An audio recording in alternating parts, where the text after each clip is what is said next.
I'd like to discuss with you today, Be'ez Hashem, issues that come up with regard to Purim and COVID, both with regard to the mitzvah of Parshas Zohar that's coming up this Shabbos in Ris Hashem, and with regard to Kriyas HaMegillah, Mishloach Manos, and perhaps some other issues that we can get to later on today about mikvos and maybe about Bikur Cholim with regard to a Chole.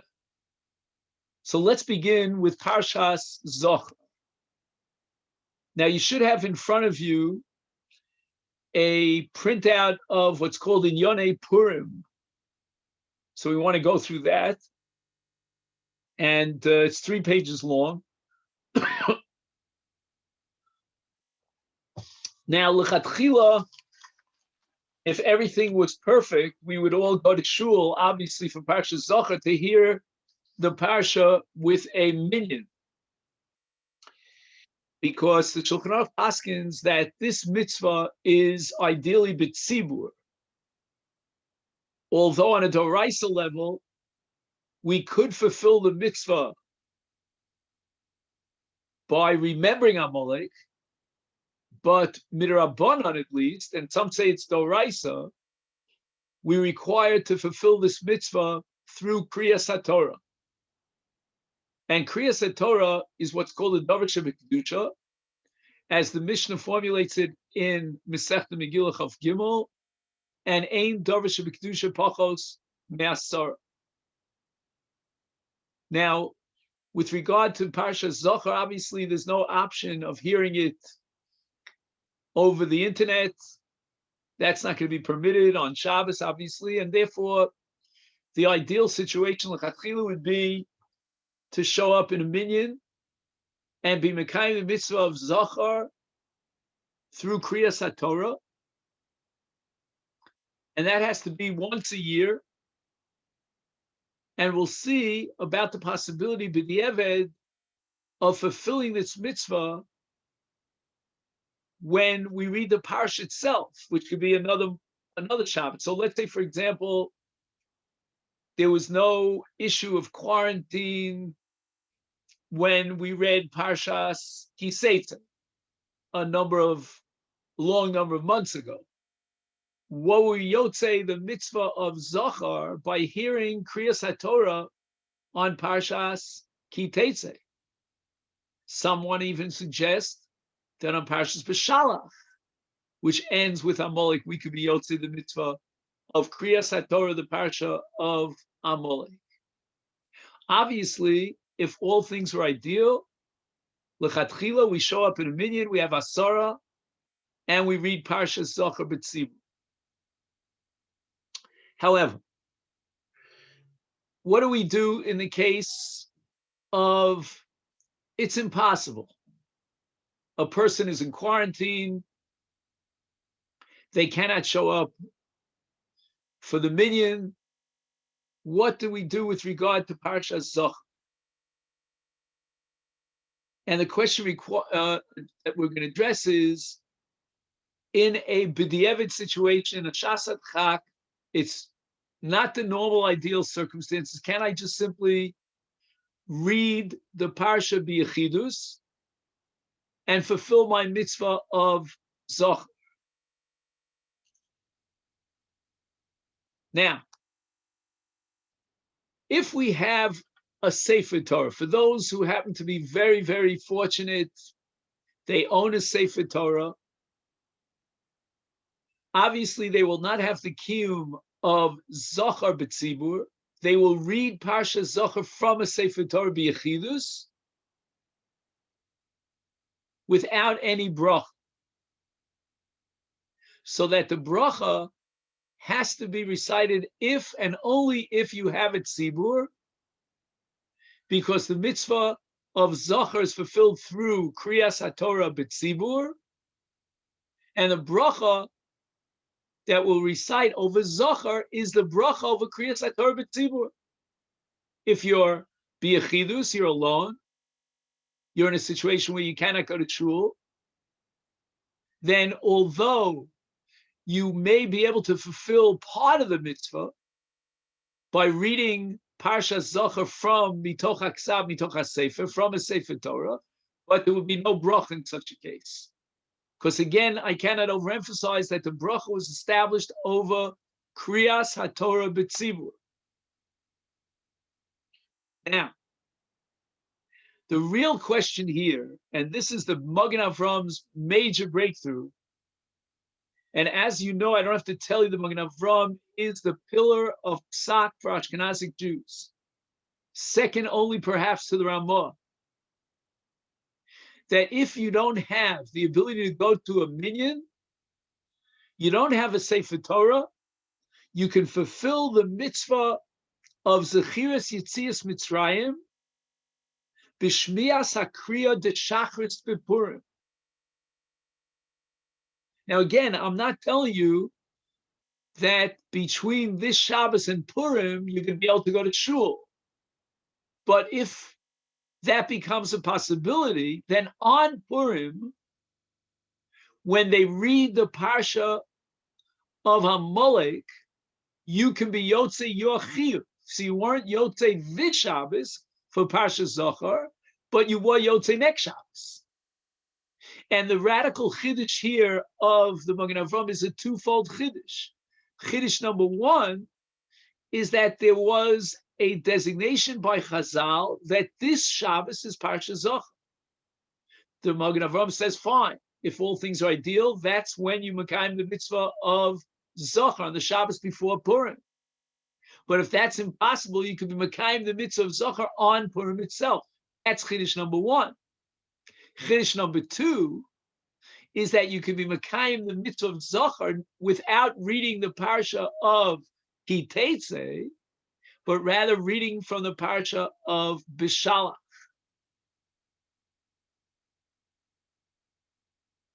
And that's the chiddush of the Magen Avram. And many, many poskim rose up to reject this Magen Avram. They claim that the reading of Parsha Zachor is the reading of the parsha that commands us in the mitzvah of Zachor and prohibits us from forgetting. That's in Parshas Ki Teitzei. Bishalach may tell a story about Klal Yisrael coming out of Mitzrayim and being attacked by Amalek, but it doesn't say in that parsha that we are commanded to destroy Amalek. So the key words of Timcha Zecher Amalek are omitted, are absent in the case of Parshas Bishalach. Magen Avram L'shita also holds, A, you don't have to fulfill this mitzvah dafka on Shabbos Parsha Zachor, and B, as long as you're remembering Amalek and the evil that they perpetrated against the Jewish people, that's enough to warrant, to constitute a kiyum mitzvah of Zechiras Amalek. I don't have to read the parsha that commands me to destroy Amalek. The parsha that commands me to destroy Amalek or to remember Amalek is telling me to remember Amalek. I can find another parsha in the Torah through which I remember Amalek, because in Bishalach, the Torah records the story of Amalek attacking the Jewish people. That's the way I fulfill the mitzvah of remembering Amalek. There's a certain compelling logic almost to the Magen Avram. It rings of okay, again, even the Magen Avram is not talking about the ideal situation.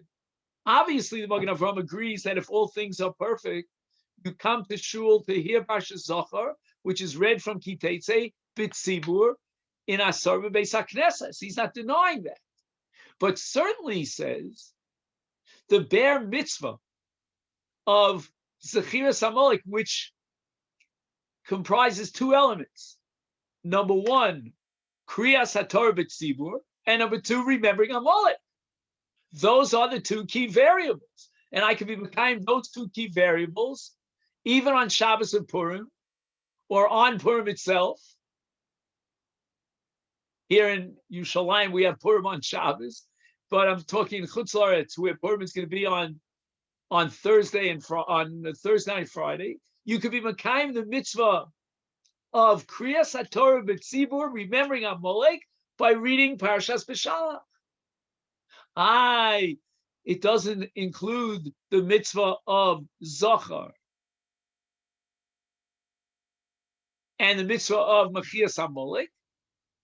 That doesn't matter. I have a Kriya B'Tzibur of a Parsha that tells me what Amalek was all about. That Amalek attacked us when we came out of Mitzrayim. Unprovoked attack. They were not in danger. That's what we have to remember. We have to remember that Amalek hates the Jewish people. They are our adversary, and they want to destroy us. Not because they're in some sort of defensive mode, but simply because they want to destroy us. And we can be Mekayim that mitzvah, says the Magen Avraham, on Purim, reading Parshas B'Shalach, B'Tzibur, as a Kriyas HaTorah.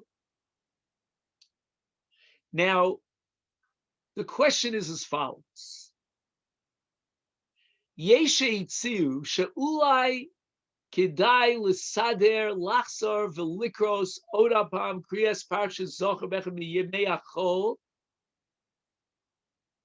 kodem Purim b'beis hakneses be'asora. And he wants to suggest the following, that perhaps if we don't want to rely on the Magen Avraham, or even if we do rely on the Magen Avraham, it's impossible. We cannot assume that between this Shabbos and Purim we're going to be able to have a minyan. Under those circumstances, can we find 10 people who can get together, wherever they get together, it's irrelevant, to read Parshas Zohar before Shabbos and invite people all over the world, anybody's invited, to listen on Zoom?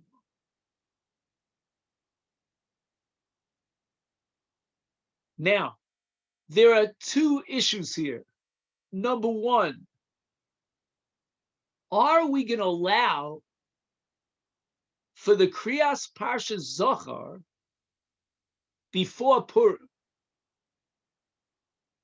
That's issue number one. Meaning, to what extent is this man an integral part of the mitzvah? This Shabbos is Parshas Zohar. It's a Zman Grum. It's this Shabbos, the Shabbos before Purim. You can't just pick a day of the week and call it Zohar. That's the lesser of the issues that are involved. Because I don't know that Parshas Zohar is a mitzvah saseh shazman grama. Women should be obligated in Parshas Zohar. The reason they're not has to do with the mitzvah milchama and the relationship between Parshas Zohar and the mitzvah of Zechiras Amalek and the mitzvah of Mechias Amalek. That's a different issue. But it's not as man grama mitzvah. Nobody says that the reason a woman is exempt from Parshas Zohar, l'shitasam, according to that shita, is because it's a man grama. Obviously, Chazal organized the 4 parshios connected to a Zman, and that's the ideal way of doing it. But to tell me that I forfeit the mitzvah of Zohar as Asher Osel Amalek because I didn't read the parsha on Shabbos Parsha Zohar, that we're not going to say. And even those who reject the Magen Avraham, they're not bothered by the fact that you are fulfilling the mitzvah of Zohar on a day other than Shabbos. Purim is fine. Before Purim should also be fine. Their problem is that you're reading Parshas B'Shalach and you're not reading Parshas Zohar. So we're going to solve that problem. We're going to get together a minyan and we're going to read Parshas Zohar on a weekday and we're going to read it from Kiteitzeh with Asara from a Sefer Torah. It's a Kriyas HaTorah B'Tzibur, and we can be Yotzei the mitzvah. There won't be any bracha, because the bracha again was established within the framework of a Kriyas HaTorah. Ian, what would be if it was a Monday or a Thursday, and the tzibur would decide that we're going to add to the regular Kriya of a Monday or a Thursday, we're going to add Parsha Zach.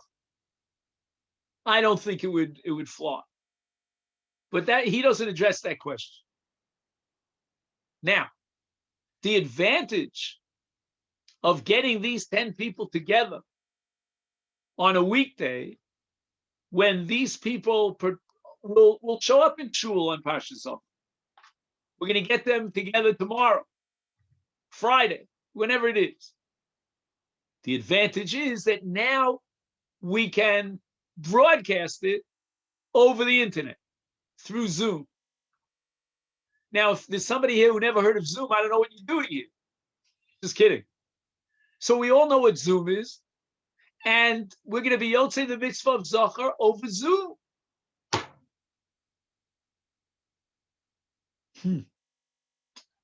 It doesn't sound kosher to me. Again, we're talking about a Shas Hadchak. I don't know what's going on in your parts of the world, but here the new regulations that you can get together a million of people in a shul if they're all carrying a passport. So they have to have a passport that testifies that they had 2 inoculations. Then we're allowed to gather together. In fact, the state of Israel became the biggest leniencies, the biggest mekilim. They allow 35 people in a shul if they're all post-second inoculation. 35 green passports. Usually when I hear the word green, I think of Canada. But here's a case where I'm thinking of Israel. A green passport in Israel. I'm a proud owner of such a passport, right? So I can go, according to the new regulations, to daven in a minyan indoors with another 34 people. So I'll be out to the mitzvah of Zachar. But not everyone is carrying the green passport. And there are tons of people here who are in bidud, they're quarantined. So in this Shas Hadchak situation, can we allow fulfilling the mitzvah of Zachar over Zoom? And a little bit later, we're going to talk about the same issue with regard to Kriyas HaMegillah. Can you be Yotzei Kriyas HaMegillah over Zoom? Okay.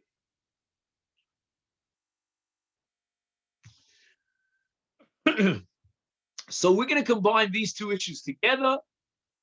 When we get to Kriyas HaMegillah, which is coming up soon, we're going to talk about Zoom for both Zachar and for Megillah. But now, let's talk for a moment about Machzis HaShekel. Bizman shebeis hamikdash hayakayam, there was a mitzvah to contribute Machzis HaShekel. The money was earmarked for purchasing Karbanos Tzibur from the Lichkas, the Tumas al-Lichka.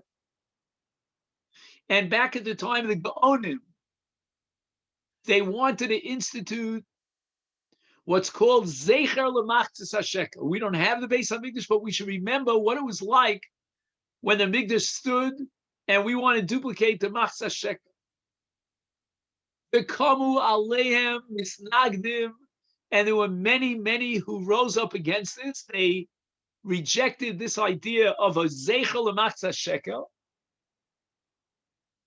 because the concept of Zecher is very good when you talk about taking a lulav during the 7 days of Sukkot, which is only Zecher L'Mikdash. It's fine if you want to count the Omer for 7 weeks, Zecher L'Mikdash, when they had the Korban Omer. And perhaps even lighting Ner Chanukah in some context might be a Zecher to the Ner in the Mikdash. But Shkolim is so different than all the above, because all the above require just a Maisa mitzvah.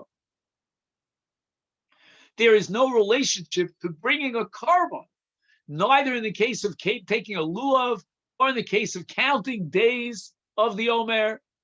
We're not being mafresh the carbon omer. No one is thinking of making a zecher. Imagine if I were to get up today and say, let's bring a carbon omer as a zecher. They would shoot me down. Even the afikomen on the Leil Seder is not a piece of meat. No one could suspect me of being mafresh a carbon. But a zeichel, a machzah shekel, what is the machzah shekel? It's hegdesh. The moment you designate a machzah shekel, it becomes hegdesh with an isur me'ilah. I cannot use it for my own purposes. So to make a zeicher of an act of hegdesh, the purpose of which is to buy karbanos, that was very, very unacceptable. Amdu kenegdon gaone Bavel. So the Gaonim started from Eretz Yisrael, and the Misnagdim, who opposed the minig of a zeichel and machzah shekel, rose up in Bavel. This was at the time when centers of learning were split between Eretz Yisrael and Bavel. The yesh lachush, they said in Bavel, she'ula yiskavnu atarmim lahatish es amadeos. We don't eat roast meat on the night of Pesach because we're afraid that on Erev Pesach, you're going to say, oh, this meat is for Pesach. And that word Pesach has two meanings. It means the holiday of Pesach and it means the Korban Pesach. So if you can establish a zecher to the Korban Pesach by eating roast meat, that's an unacceptable minimum. Then the Gemara goes back and forth. What if it's not mekulos? What if it doesn't look like the Korban Pesach, etc., etc.? But to take a matzis hashekel and designate it as such, to replace the old matzis hashekel, is yiskavnu atormenu lahaktish es hamateos v'yesh bozeh isur me'ilah.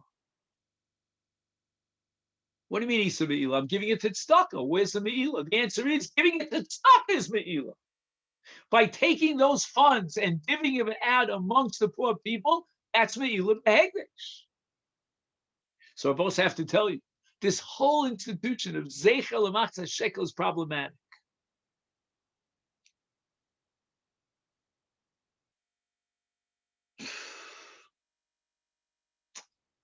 And you know what? Somehow, I don't know exactly how, the minhag made it under the wire. And not only that, people go very far. They'll walk into shul with $1 bill, $2. They'll put the dollar in a pushka and take out half a dollars, in coins, in order to fulfill machzah shekel. Ridiculous. You are violating exactly what the Chachmei Bavel dissented and rejected, because you're going out of your way to look for madeos. You're not interested in tzedakah. In tzedakah, what difference it make whether you give them a dollar with with this or that? In machzah shekel, as opposed to tzedakah, there's no din of shava kesef kikesef. In the zik, in the shava kesef kikesef, I can give you something that's valuable. I don't have to give you, I have to pay meitav, whatever it might be. In kiddushin, shava kikesef kikesef.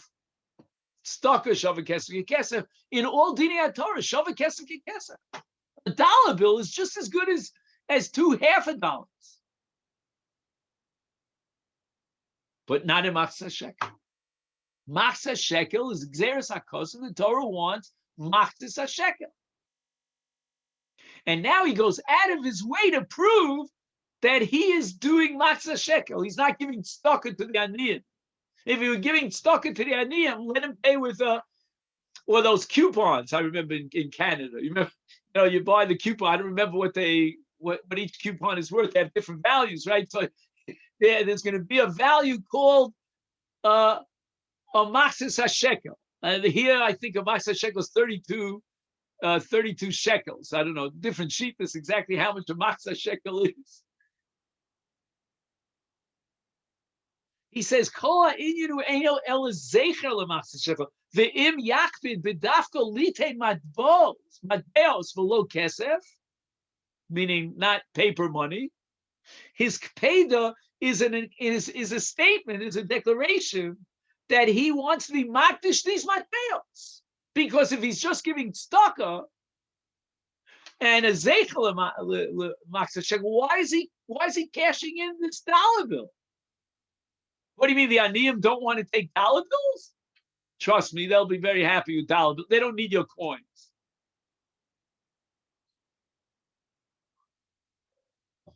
Anyway, now we're going to talk about a different Magen Avraham, and we're talking now about Su'udas Purim. The big question in Su'udas Purim is that you have to wash on Pas. And this was a discussion way back at the time of the Magen Avraham, that's 4.5 centuries ago, and it came up over and over again throughout the history of modern Psak Halacha. You'll find it in the Chidah, that's the Birkei Yosef. You'll find it in the Pri Megadim, etc., etc. So the big machmir here was the Aruch HaShulchan. The Aruch HaShulchan was absolutely convinced that to be Yotzei the mitzvah of Sudas Purim, you need a pas. You need to wash and bench. Now that's a little bit problematic here in Yerushalayim, because we're going to eat the Sudas Purim on a Sunday. Could you imagine that, Rabbosai, the 16th of Adar? I mean, if I'm sitting in most places in the world, including here in Eretz Yisrael, I don't even have a clue that there's such a thing as the 15th of Adar. And basically, unless you're in Tveria maybe, but the 15th of Adar is only relevant to Yerushalayim, and where in Yerushalayim, God knows. You can have 50 machlokas in about where in Yerushalayim you're chayiv on the 15th of Nisan. In Mevaseret, I remember this was a big issue. In Ramot, it was a giant issue. In Har Nof, it was an issue. Right here on where we're located right now. And now you're telling me that Purim is on the 16th of Adar. Doesn't make sense. And I have to conclude that there's a Bezundar Aloch of Sudas Purim. A Sudas Purim without Purim. I can't even recite Al Anisim in benching. So the Aruch HaShulchan says that in order to be Yotzei Sudas Purim, I have to wash and bench on a pas, and then I recite Al Anisim. And the whole issue would be, let's say I started eating my Suda before nightfall, and I finished after nightfall. Can I say Al Anisim? It's going to be such a headache. But that's the Aruch HaShulchan's psak. And Lamaisa, as far as I know, Bechol Tfutzas Yisrael, they've accepted the chumrah of the Aruch HaShulchan. Again, I can't tell you what goes on in Canada, because Canada always has a unique approach. But generally speaking, the psak halacha is like the Aruch HaShulchan. We wash and we bench for the Sudas Purim.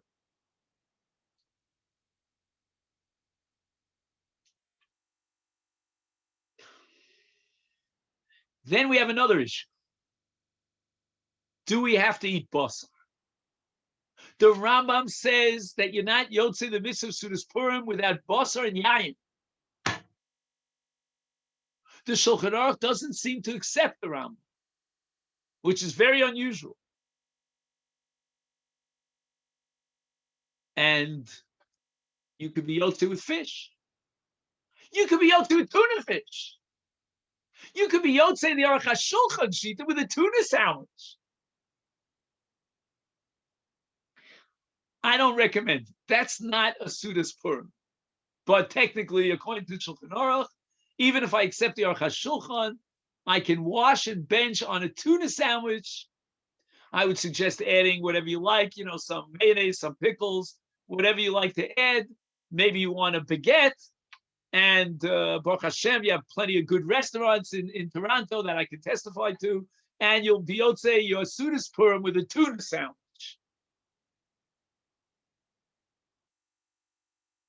The Rambam says you need basar and yain. And I would recommend that we follow the Rambam if we can, because we want to elevate this Suda to a special level of Sudas Purim. Some say that the Ikar mitzvah of Purim is not the Kriyas HaMegillah. It's the Sudas Purim.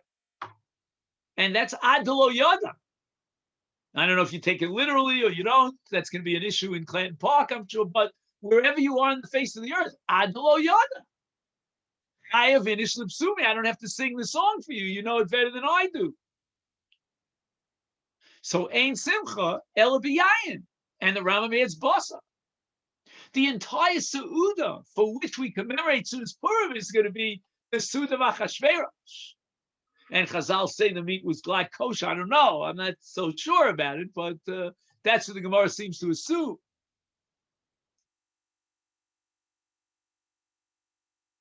Now, here's an interesting question. Basar and Yayin are Osir Baninus. An Onen, Rahman al-Itzlan, before Kvura of one of its close relatives, is not an Ovel. He's not Chayiv in any of these Surah. There are 11 Isurei Ovel. But there's a special Isur of Onen that doesn't apply to an Ovel. An Ovel is allowed to eat meat and drink wine. The Yemenites, for example, my neighbors here, they have a minhag during Avelis. Every day of Avelis, they add an extra cup of wine, going in ascending order. No problem drinking wine during Avelis. But an Onen is enjoined from wine and basar. Now, what happens on Purim if he's an Onen on Purim, Rahman al-Islam? And here's a very fascinating halacha. If I were to wake you up in the middle of the night, I'm sure that many of you, if not all of you, would agree intuitively that an Onen is not going to drink wine and eat meat, even if it's Purim. But the truth is that in the halachic world, it's just the opposite. Because Aninus is the Yachid and Purim is the Rabbin. V'lo osi esei the Yachid v'dochi esei the Rabbin. And therefore, if we accept the Rambam Shita that Sudas Purim requires basar v'yayin, then Shulchan Aruch Siman Tafresh Tzadi Vav Sif Zayin Paskins in the name of the Eish Omrim that Onen Mutter B'Basar V'Yayin. Why? Because Purim is considered an Esei D'Rabbin. It doesn't mean that I have to get together with the Rabbim in order to fulfill the mitzvah of Sudas Purim, but it means through the Sudas Purim, I am being Makayim a mitzvah which is obligatory on the entire Klal Yisrael. You can't say the same thing about an Onen. Fascinating discussion. Now, here in Yerushalayim, I'm talking now to David, to Chaim, to myself, to Mrs. Fisher, a few people who are here today from the holy city of Yerushalayim. What are we going to do on Friday? Now, the Sudas Purim officially is on Sunday here in Yerushalayim. One of the strangest halachic anomalies that I know of. On the 16th of Adar, we're eating a Sudas Purim. Go figure that out. Let that sink in. I have trouble with it, except that the Rambam opens up Hilchos Megillah and he writes, "Manim harbe tiknu lem chachamim," for this mitzvah. But be that as it may, there are those poskim who would insist that the Sudas Purim should be eaten on Shabbos. Pashtus, we don't accept that because you cannot make one Suda and give it the status of both a Suda Shabbos and a Suda Purim. Those two cannot be synchronized or overlapped simultaneously. Take your choice. It's either a Suda Shabbos or a Suda Purim. I think after there were poskim who said that on this Shabbos in Yerushalayim it's Purim, we're going to eat 4 Sudas. Again, in the winter, that Shabbos, that's quite a challenge. I mean, Shalosh Sudas is a challenge. But now we're going to add another Suda in honor of Purim. But it's not going to be a Suda Shabbos, it's going to be a Suda Purim.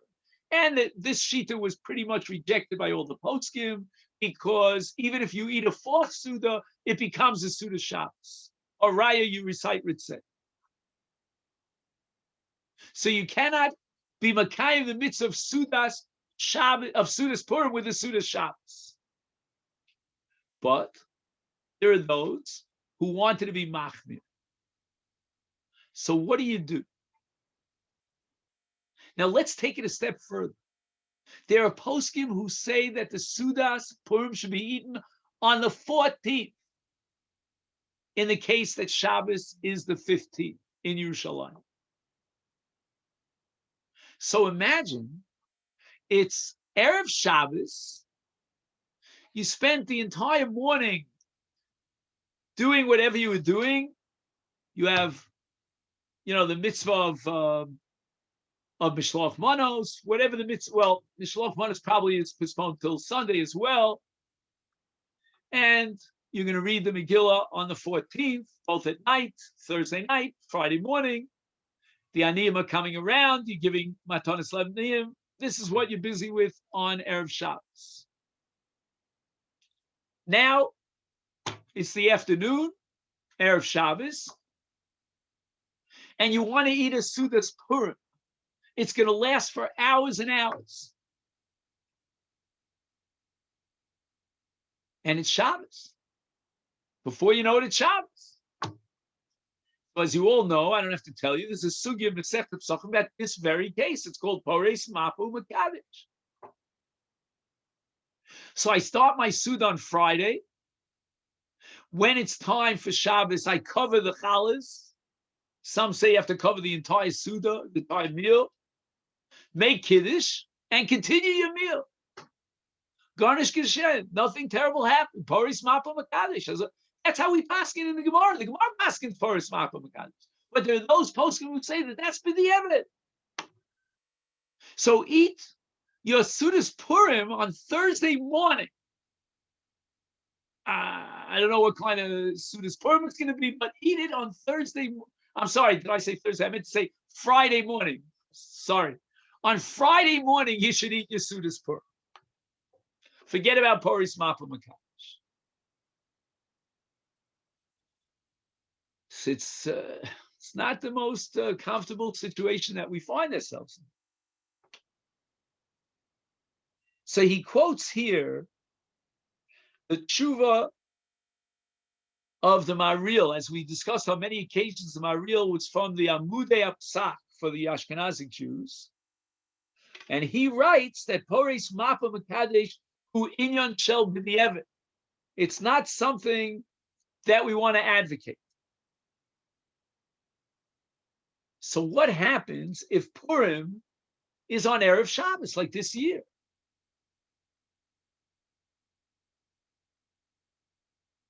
Two choices. Eat your Purim early in the morning or be Pores Mapu Makadesh. And if you hold like the tshuva of the Maril, then we're going to advocate in favor of eating a morning Sudas Purim on Friday, because we want to avoid Pores Mapu Makadesh.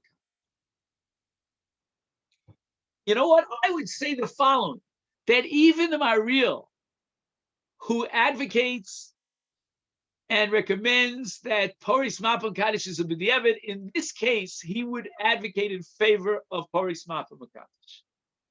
This is a b'diavad situation. Did I ask for Purim to fall on a Friday? I didn't ask for it. So now I'm stuck. I've got a mitzvah of Sudas Purim. If I'm not a Yushalmi, or if I want to be Machmir and consider that even the Mukafim should treat themselves as prozim in this case, because we cannot fulfill the mitzvah of Sudas Purim on Shabbos. And I got two choices over here. I got Paris Mapa Makadesh, or fitting in my Sudas Purim before Mincha Gedol, according to some posts. The question is, when is the Easter of Sudan Erev Shabbos? Whether it's Samach L'Mincha Ketana, Samach L'Mincha Gedola. Now, if you take a look here in Oates Hay, which is on the bottom of your first page, he writes, B'chol Erev Shabbos Erev Yontiv Osor Lechol Suda Samach L'Mincha, and Tzrichem Ligmar Milechol Kodem Chatzi Shah Lifnei Mincha. You've got to complete your Suda a half hour before Mincha. V'kaimal on Hainu Samach L'Mincha Katan.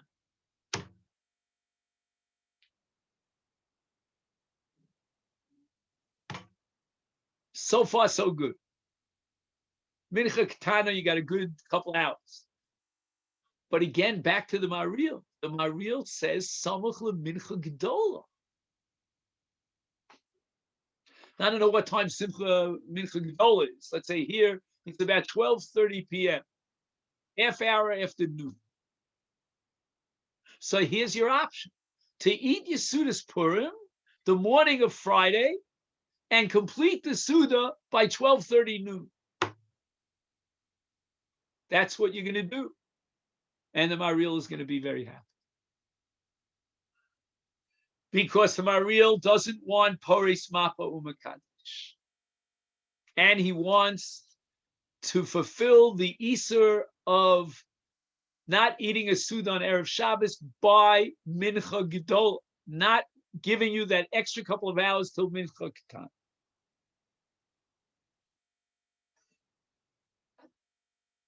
So therefore, the Purim Shechal B'Erev Shabbos, like this year, Tzrichem Ligmar Sudas Purim Kodem Shah Asiris. Umasha Kosa Mishnah Berurah Kodem Chatzos, because the Mishnah Berurah is machmir like the Maril. Samuch means Samuch LeMincha Gedola. So by Chatzos, he wants, because you need a half hour before Mincha. So by Chatzos, he wants you to have completed your Sudas Purim. And the Ramah elsewhere, not here in Hilchos Purim, seems to indicate that we should be machmir and refrain from eating a Suda before Mincha Gedola. In other words, by Mincha Gedola, we've completed our Suda.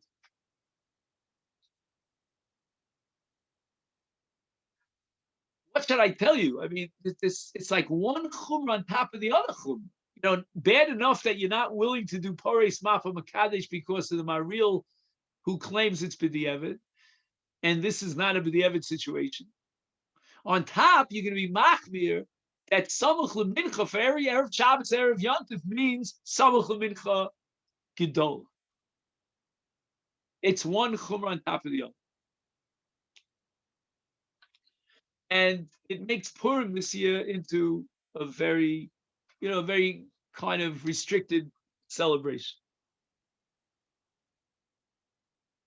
Now, what about Mishloach Manos? Again, every community is different, but in most communities, I think it's fair to say, this is true for Ashkenazim and for Sfaradim as well, we're marbe with Mishloach Manos. Here in my neighborhood, one house over, one building over, there's a shul, a big Ashkenazi shul, and they established a new takana, it's already 10 years ago, more, that we only send one joint Mishloach Manos. But for most people, and even those people who sign on, whatever costs you a couple hundred shekel, you join in this communal Mishloach Manos, and they add your name to a long list, most people anyway send Mishloach Manos, tons of Mishloach Manos. And for the lady folks, sometimes it's like such an exciting thing to prepare a beautiful Mishloach Manos. Ish el Re'ehu. That's the pasuk. Ish el Re'ehu. In Chasidus, I mean, you could write a whole book on Ish el Re'ehu. Ish is the top, and Re'ehu is the bottom. But that's what Mishloach Manos is. The top people are meant to elevate the bottom people. Each are. So why not add more Mishloach Manos and all Mishloach Manos? But during COVID, it's a bit of a problem for two reasons. First of all, running around, giving out Mishloach Manos and, with social distancing and masks and the whole 9 yards and all that, that's complicated. Secondly, there are people who don't want to touch food that has been exposed. Maybe somebody touched it and there may be germs of COVID. So here, Rav Shechter advocates that we follow the Rambam's directives. The Rambam is famous for writing Mutav Adam Laharbos b'matanos levyonim ilaharbos b'suda o b'mishloach manos l'reyot she'ein sham simcha gedola mefuora el sameach lev aniyim v'yisomim v'almanos v'gerim. So if a person gets a little bit down because he says that with this situation of the pandemic, I cannot fulfill my Mishloach Manos the way I love to do Mishloach Manos and give out to everybody. You know what? Don't get depressed about it. You should be machmir in the mitzvah of Matanos Levyonim, which the Rambam says is way, way more important than the mitzvah of Mishloach Manos. Doesn't mean that you shouldn't give Mishloach Manos. You can be Yotze Mishloach Manos with members of your own household, with members of your family. Sometimes Mishloach Manos could really clinch a friendship when it's a little bit on the shaky, side. That we have to try to do. Let's not completely ignore the mitzvah of Mishloach Manos, but let's keep in mind that we have the Rambam to rely on. Now here there's a business with the Mishnah Berurah. The Mishnah Berurah wants you to be Mekayim the mitzvah of Mishloach Manos through a shliach. That's his business. And in Bir Halacha, he writes that the pasuk says Mishloach Manos, which means through a shliach. Back in the day, in Europe, when the Mishnah Berurah was published, this particular psak of the Mishnah Berurah irritated a lot of the Gedolim in Europe. Run around looking for a shliach to bring you Mishloach Manos.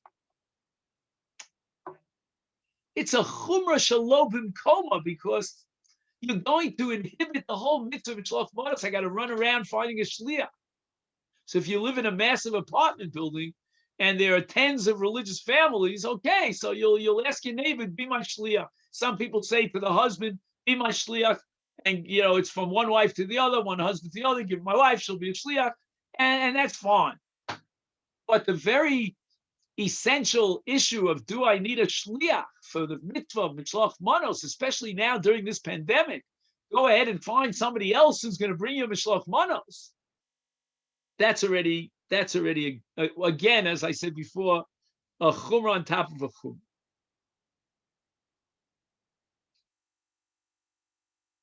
Now, as far as Matanos Levyonim is concerned, that mitzvah means that the money has to be received on Purim. It doesn't have to be given on Purim. So that you don't have to run around on Purim looking for Aniyim and Evyonim to give this mitzvah. Again, sometimes they come to your door. But if you don't, have easy access to Evyonim, you can give the money at any time before Purim and designate it for Purim, so that the Mamuna, the Gizbar who's collecting these monies, will divvy up the money on Purim.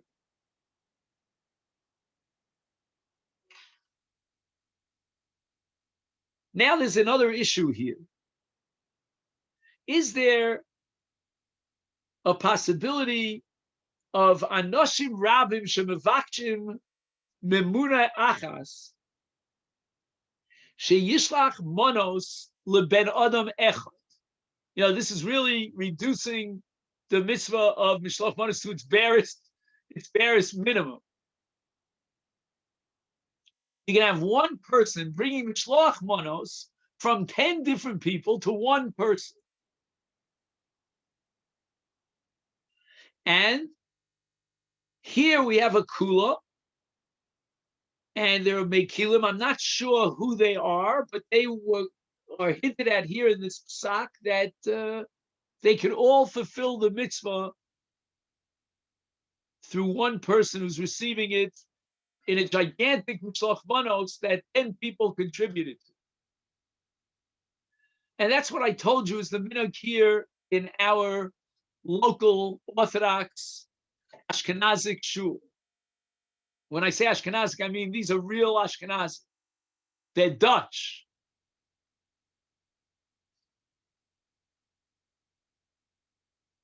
Now comes the main discussion for today, and that's Kriyas HaMegillah. Let's assume the following reality. And again, every country, every place is different. The government allows 10 people to gather together in a synagogue, not more than 10.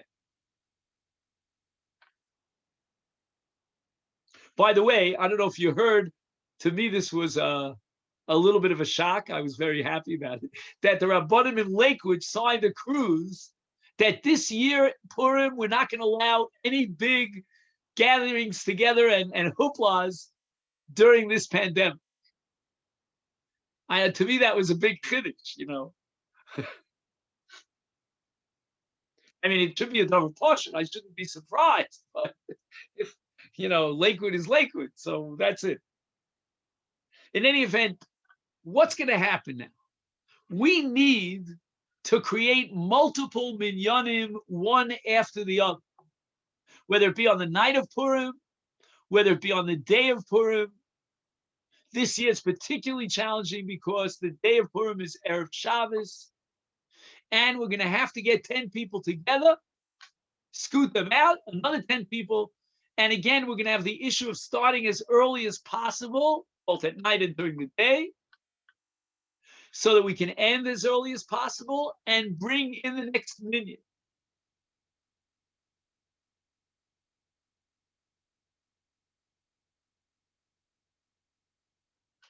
The first issue, which is so difficult, is can we start the first minyan on Erev Purim after Plag HaMincha? And there are those who want to equate it with Hanukkah, that just like Ner Hanukkah you could light after Plag HaMincha, which is, let's say, an hour and a quarter, whatever it is, before Shkia. So you're talking about the 13th of Adar. And in the case of Hanukkah, you talk about the 24th of Kislev. And just like in Hanukkah, we can light, if necessary, the Ner Hanukkah with Plag HaMincha. We're going to allow Kriyas HaMegillah after Plag HaMincha. And now you're talking my language. Why? Because I'm thinking, let's try to be mekil under the circumstances that we find ourselves. How many minyanim can you create on the night of Purim? You've got a community of 100 men, an equal number of women. You're only allowed 10 people at a time in the shul.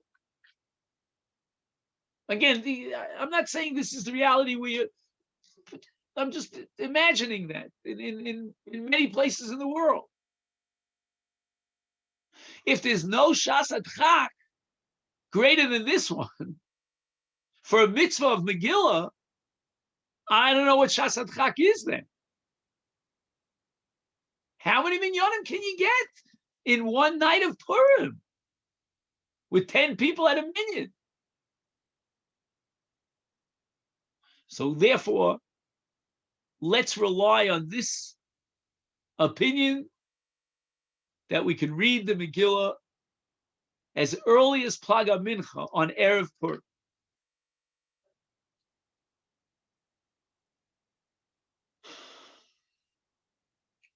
Now, the main paragraph that I want to study with you today is the second paragraph in Os Ches, which is toward the bottom of your second page. So, Mitzvah, I hope you have the text in front of you. As usual, I thank David for circulating it. He says, "V'im ein kol kach shas adchak shemuchrachim lahaskel kri rishona b'plag hamincha." He says the following: we have three time periods to discuss with regard to the night reading of Megillah. We didn't get to the day yet. We've got Plag, then we have Ben Hashmoshos, and then we have Vadei Laila. He says the following: if it's possible to begin the first Kriya with Ben Hashmoshos, meaning right after Shkia, something that would be Suffolk Yom, Suffolk Laila, which we would avoid in a Mitzvah Laila normally. And the other option is to start as early as Plag HaMincha with the first minyan. Let's begin in Ben Hashmoshos. And the logic here is very compelling, because we have a principle called Suffolk D'Rabbanan L'Kula. If the mitzvah Megillah, and I say with a big if, gigantic IF, is only D'Rabbanan, then let's apply the principle of Suffolk D'Rabbanan L'Kula and allow for the first Kriya to begin at Ben Hashmoshos. Again, it's all under the assumption that that's going to solve our problem. And we'll be able to set up one minyan during Ben Hashmoshos and hopefully a very short Kriya. I don't know if it's time for Graggers and all the rest. And then after 20 minutes, 25 minutes, we're ready for the second Kriya. It's an assembly line. It's a mass production factory, one after the other. We start the first minyan at Ben Hashmoshos, and we're okay. Shu Suffolk Yom, Suffolk Laila. The Yesh Makom Lahakel B'Shas Chak. We can be Mekil, but that all depends upon a different question. And that is, do we see and define Mikra Megillah as a mitzvah d'Rabbanan? And the Shagasari is very famous in Turiev and his super commentary on Masechta Megillah for saying that Kriyas HaMegillah is midivrei Kabbalah, because the mitzvah Megillah is codified in Megillas Esther, which is one of the 24 holy books of the Bible. And that any mitzvah that's not in the 5 books of Moses, but is in the balance of Tanakh, is called midivrei Kabbalah. That is an elevated status, and it's more chamur than a mitzvah d'Rabbanan. And if that be the case, the principle of Suffolk d'Rabbanan L'Kula will not apply to Megillah reading. And we find something very similar in the case of Tveria. We don't know whether Tveria is obligated as a prazi, or maybe they had a wall already at the time of Yoshua ben Nun, so we read it on the 15th like the Krachim, in addition to the 14th. 2 days of Purim, 2 days of Kriyas HaMegillah. By that time, you should know the Megillah Baal Peh 4 times. Why? Why not Suffolk D'Rabbanan L'Kula? And there are a number of different approaches to that question. It's totally in the Sugya Narvei Psachim about which kosos require Haseba, the first 2, the last 2, and with Machmir to do Haseba on all 4 kosos. What happened to Suffolk D'Rabbanan L'Kula? Fine, whatever it is. But what happened to Mikra Megillah, says the Turi Even? Apparently, Mikra Megillah is not a D'Rabbanan. It's Midivrei Kabbalah. It's generated by the Tanakh. Like all the tzomos, the fast days, like Kibbutz V'Yonig of Shabbos. There are many mitzvahs that we derive from Divrei Kabbalah. They're elevated to a higher status. It's a Ke'em D'Oraisa. So that you really need a Shas Hadchak, even for Ben Hashmoshos, even to read the Megillah on the night of Purim Ben Hashmoshos, you need to say Shas Hadchak. But is this not a Shas Hadchak? Obviously it is. The Aflefia Sovrim Shemikra Megillah Dina Kedivrei Kabbalah Yesh Svara Chazaka B'Poskim Lomer Shekriyas Halayla Eina Ela D'Rabbanan. When the Gemara says that Taveri has to read it twice, they mean twice, but not 4 times.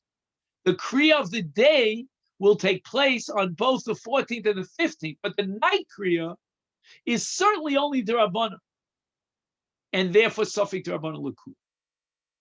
So vis-a-vis the night reading, no problems starting the first minyan, the first round, with Ben Hashmoshos, with Shkia, the moment of Shkia. And the reason for that is Suffolk D'Rabbanan L'Kula.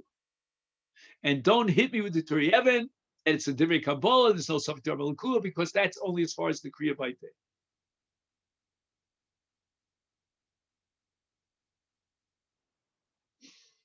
And there are those poskim who say that even if it's not such a shasat chak, maybe we could allow reading the Megillah ben Hashmoshos.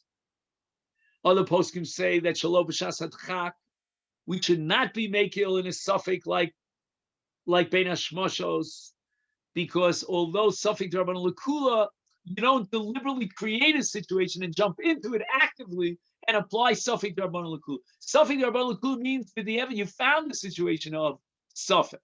But to deliberately read the Megillah during Ben Hashmoshos and enter into a suffix Laila, that we won't allow.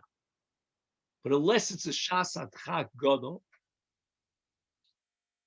and he mentions here at the end of this paragraph the Sfas Emes, who says Yesh Makom Lo Sheben Hashmoshos Hu B'chinas Ikva Isura Asher Hoyach Al Shem Shona Shel Suffix Lo Nitan Lachura. He says the following. Fantastic chiddush of the Sfas Emes. Those of you who are fans of the Sfas Emes, and we all have to be fans of the Sfas Emes, the man was such a genius. He says that Ben Hashmoshos is not a classic suffix. Why? Because until you know it's nightfall, there's a chazaka that it's day. So it's kvar huchzak isura. You can't be machriya in a suffix, even in the drabanan, and decide that you're going to be makil when it's huchzak isura. And here it's huchzak isura because it was yesterday. It was daytime. You want to tell me it's already nighttime? You're removing and undermining a chazak. So that's a second reason why we would avoid under 99.9 circumstances to read the Megillah during Ben Hashmoshos. It's not to be done. And we're going to avoid it for two reasons. Reason number one is because you're putting yourself deliberately into a situation of suffix, and that's not suffix to Rabban Lakula. And number two, because of the concept of kvar huchzak isura, and we don't apply suffix to Rabban Lakula when it's huchzak isura. And there's a clear-cut raya to support this Sfas Emes from the halacha of what's called an asham tolui, where an asham tolui means that you bring a carbon into the Beis HaMikdash and you burn it on the Mizbeach in a case of a suffix. How can you do such a thing? The Gemara answers because it's far huchzak isura. No, you know that there was chelev there, and now you're not sure, did you eat the chelev or you ate the shuman? So that's called asham tolu. And how can an asham tolu, which is a suffix carbon, override chulun lazar? The answer is because of huchzak isura, because you know that there was a chelev there in the pot, somewhere on the plate.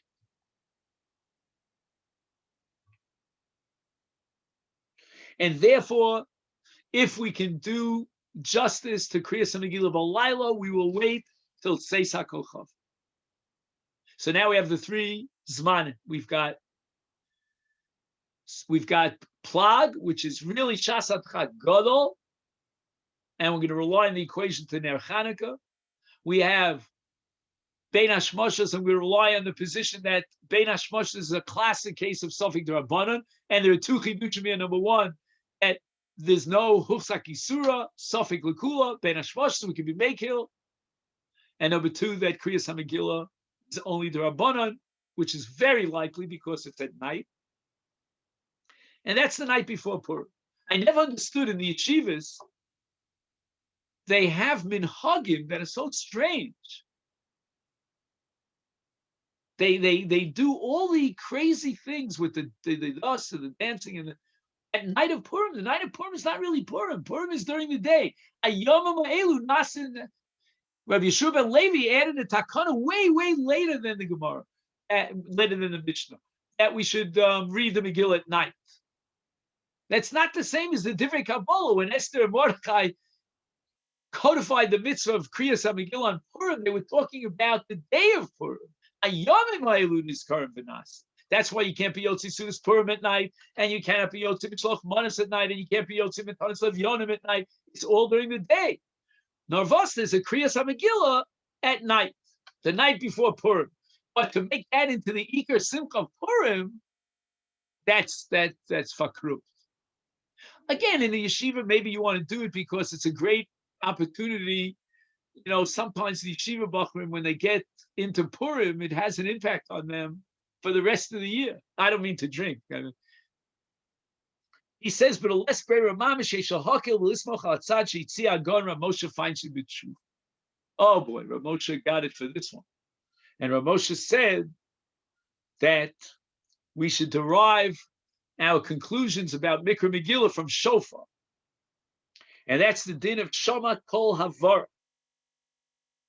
What happens if you hear an echo of the shofar, like the Gemara talks about a dud or a bus, or where you're inside a subterranean cavity and you're hearing the shofar blast bounce off the walls of this cavity. He says, what does that mean? What is the issue if you hear the shofar as it echoes and bounces off? Is it Ratzalovat Neksha Einen Kol Rishon? Is it because he's hearing what's called a Kol Sheni? He's not hearing the direct sound waves coming out of the shofar into his ear. They're bouncing off, and he's hearing the sound as it comes from the walls of the dus or the bar.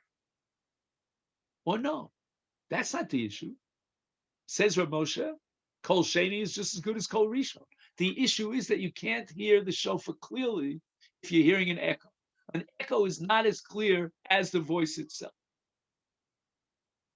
So the poskim want to say that maybe Rav Moshe Feinstein, because he was makil on this, Ad Kedei Kach, Rav Moshe wanted to suggest that for a person who cannot come to shul, if he doesn't have a Megillah, or if he has a Megillah, he doesn't have to read a Megillah, he could be Yotzei Kriyas HaMegillah on the telephone.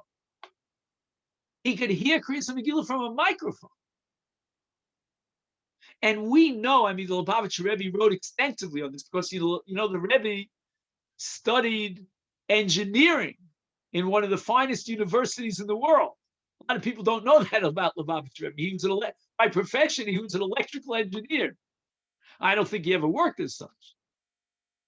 And he said that any tshuva that allows you to hear electric sounds like a microphone, a radio, or some sort of computer-generated sounds, a telephone, all these things, it's not the sound waves. You're hearing sound waves that are being reproduced electronically.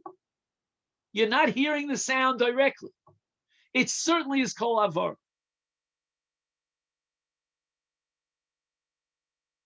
But there was a tzad in Rav Moshe that a second rate kol, a tolda, not an av, which is kol sheni, not kol rishon, is accepted.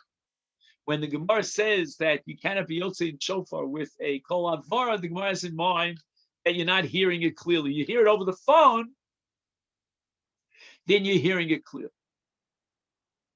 And Rav Moshe therefore said, if necessary, we'll hear the Megillah over the phone. Which is amazing, an amazing chiddush that only Rav Moshe could say because he had broad plates. But he was rejected. Rav Shlomo Zalman Auerbach never accepted it. And the poskim came out betokef against any sort of microphone. I remember my father, Zichron Livracha, in his shul, we had 1,300 mispalim on Rosh Hashanah. On normal Shabbos, we had 300, but on Rosh Hashanah, they came out of the woodworks. And it was very important for him that they should hear all the tefillos in this very large, they used to open up the back. Anyway, I don't know if you'll know, now used to be Gem Caterers. I don't know if it's still Gem Caterers. And he wanted to use a microphone. And they told him, no dice. That's not, you can't use a microphone. There were issues of Yontif and Chavez. There were many, many issues, but amongst the issues, what if they hear the shofar through a microphone?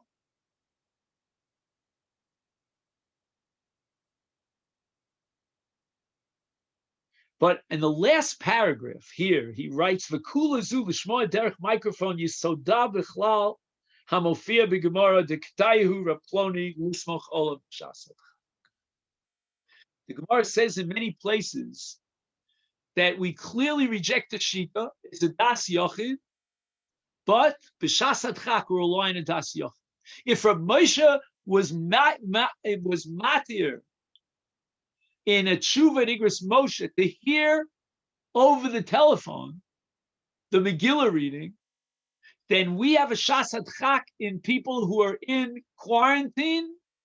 They don't know how to read the Megillah for themselves. Now, keep in mind, Kriyas and Megillah can be yotze without a minion. It's not the same as the discussion we had about Zachar as Amalek, but they can't read it. They can't read the Megillah. Again, if you're in that situation, call up your local rabbi, and I'm sure that they'll organize some sort of kriya for you on the other side of the window. I don't know what they'll do. You know, if you have a Chabad shliach, if you're out in, I don't know where, in Noah's land, and they'll organize it for you. But if all things fail, can you hear the Megillah over the phone? Can you hear the Megillah over Zoom? Kedayu Rav Moshe Feinstein lismoch olav b'shasat chak. And especially if Kriyas HaMegillah is only D'Rabbanan.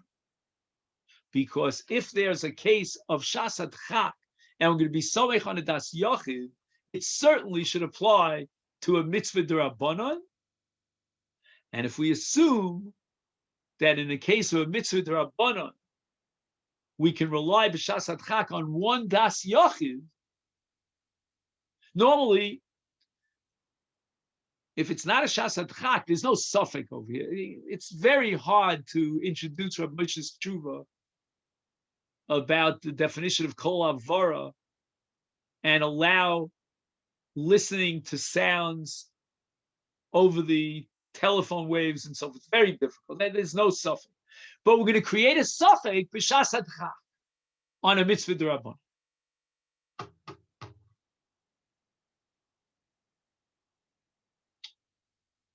B'Shasat Chak yesh lahakil v'lomar she'af shitas hayochid nechshav kisafik. And therefore we're going to say safik d'Rabbanan l'kula.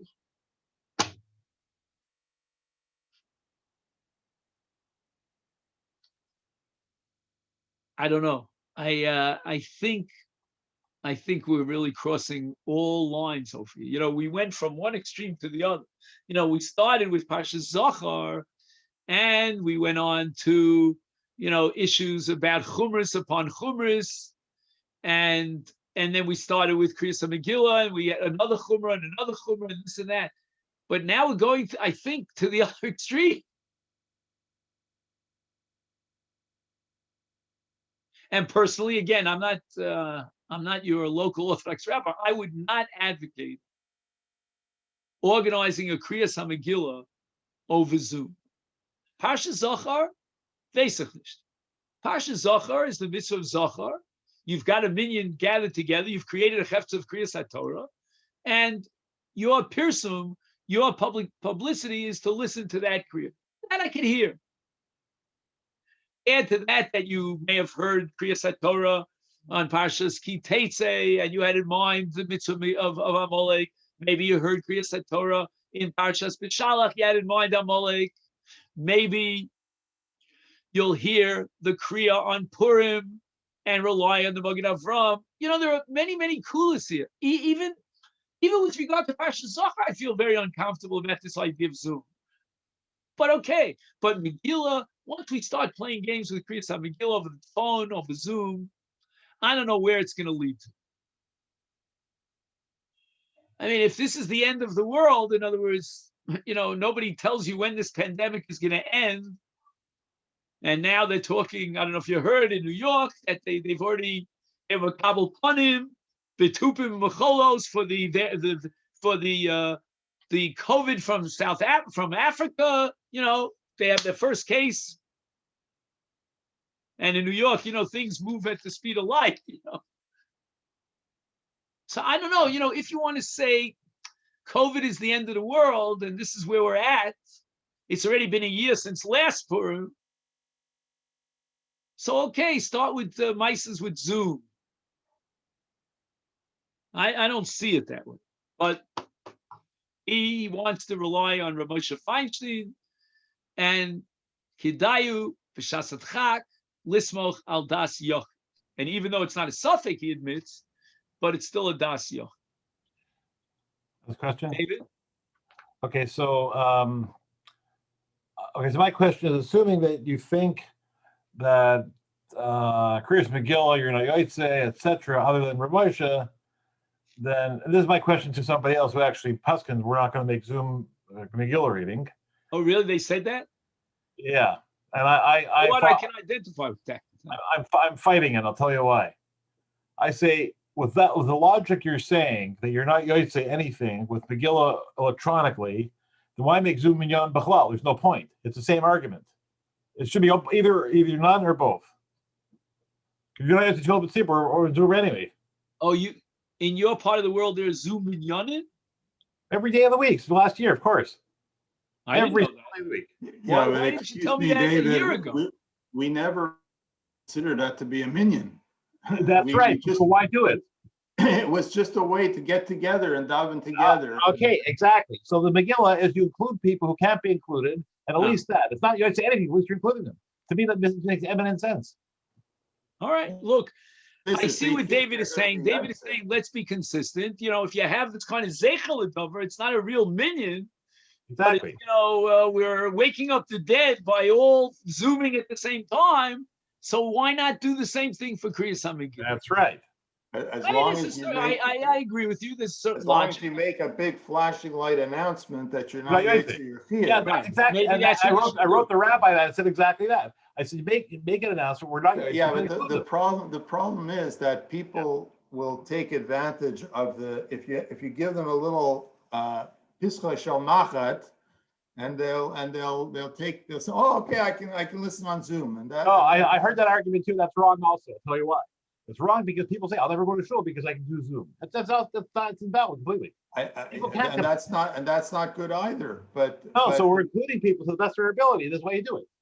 To say what's shul gonna do in the middle of davening, we'll say, okay, Rabbi, we're shutting off the Zoom for Megillah, and then turn it back on by Ashtray. You know how ridiculous that sounds? Absolutely ridiculous. I wrote the Rosa, I'm going to have to go. It's crazy. And you also have to go, I'm sure. Yep. But let me just add one last point from this tshuva that he says if there's a choice between, listen carefully, hearing the Megillah on Zoom or hearing the Megillah bein hashmashos. Okay. He says he definitely would advocate in favor of bein hashmashos. Sure. What I get confused about is what about Plag HaMincha? So I'm leaving you with that question. Okay, then, so Rabosai, we're almost finished with the tshuva.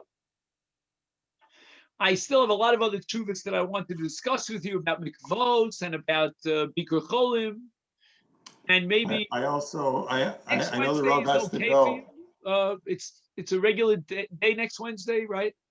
Yep. Okay.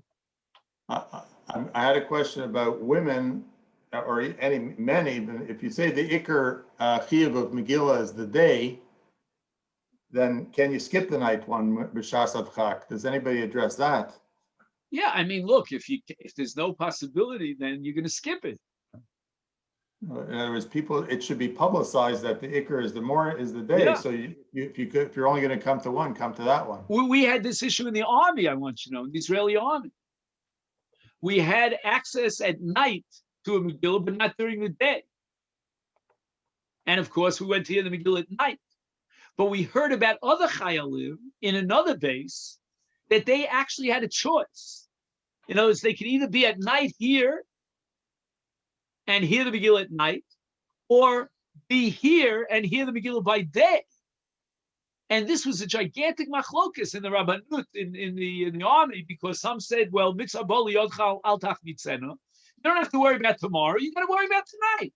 And if you have an option and access to a Megillah at night, that's what you have to do. And other poskim said no. And I believe they were, in my humble opinion, they were correct. And in this case, postpone the mitzvah at night for the sake of the mitzvah during the day if it's an either or situation. Okay, then One more question, Uh, Rav. How's the Rav doing? How's the Rav's wife and how's the Rav's family? Baruch Hashem, my wife finally got here. Yeah. She thought she'd have to go through Canada to get here. I don't know how she got, I don't know how she got there. I'm telling you, Bobby, if Because- my wife was here, she'd give you a 2 hour, she would have you. My sister-in-law is stuck here now, trying to get back to Israel. There are 8,000 Israelis as of last week. I don't know, maybe it's less now, who are stranded.